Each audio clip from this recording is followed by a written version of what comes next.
सिंध में बल्दियाती इंतखाबात का दूसरा मरहला नताए जाने का सिलसिला जारी। कराची की 246 यूनियन काउंसिलों में से 81 के गैर सरकारी नताइज मौसूल। पीपल्स पार्टी 40 नशिस्तें जीत कर पहले, जमात इस्लामी 21 नशिस्तों के साथ दूसरे नंबर पर मौजूद। तहरीक इंसाफ का 13 नशिस्तें जीत कर तीसरा नंबर, एक आज़ाद उम्मीदवार भी कामयाब। इलेक्शन कमिश्नर सिंध एजाज अनवर चौहान का कहना है कि तमाम पोलिंग स्टेशन से नताइज आरओज़ के दफ्तर पहुंच रहे हैं। ये एक मुश्किल प्रोसेस होता है। हर आरओ के पास तकरीबन 5 यूसीज हैं, इसलिए नताइज में वक्त लग रहा है। नताइज मैनुअल बन रहे हैं। इन इंतखाबात में RTS सिस्टम नहीं है। PTI रहनुमा मसर्रत जमशेद चीमा कहती हैं, इलेक्शन कमीशन ने सिंध में पीपल्स पार्टी की कामयाबी के लिए जादू की छड़ी घुमाई है। जहां टर्नआउट 30% से भी कम है, वहां पर भी रात गुजरने के बावजूद नताइज नहीं आ सके।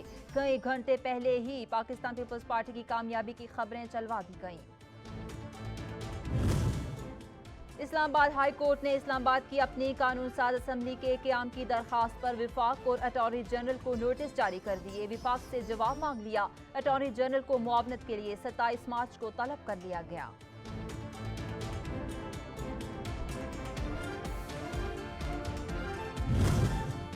लाहौर हाई कोर्ट में पंजाब के बल्दियाती इंतखाबात बायोमेट्रिक तरीके से कराने और ओवरसीज को वोटिंग का हक देने के लिए दरखास्त पर समाअत। अदालत ने वफाकी और पंजाब हुकूमत को नोटिस जारी कर दिए। लाहौर हाई कोर्ट के जस्टिस शाहिद करीम ने इंटरनेशनल लॉयर्स एसोसिएशन पंजाब की दरखास्त पर समाअत की। गुज़श्ता 24 घंटों के दौरान कोरोना के 3085 टेस्ट किए गए, 11 मुस्बत केस रिपोर्ट हुए। मुस्बत केसेस की शरह 0.36% रही। 24 घंटों के दौरान आलमी मुख्तलिफ वबा से कोई जानी नुकसान नहीं हुआ। मुल्क भर में 14 मरीजों की हालत तशवीशनाक है।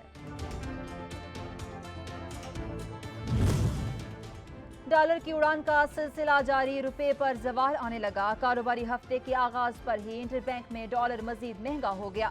इंटरबैंक में डॉलर 39 पैसे महंगा हो गया। इंटरबैंक में डॉलर की कीमत बढ़कर 228 रुपये 54 पैसे हो गई।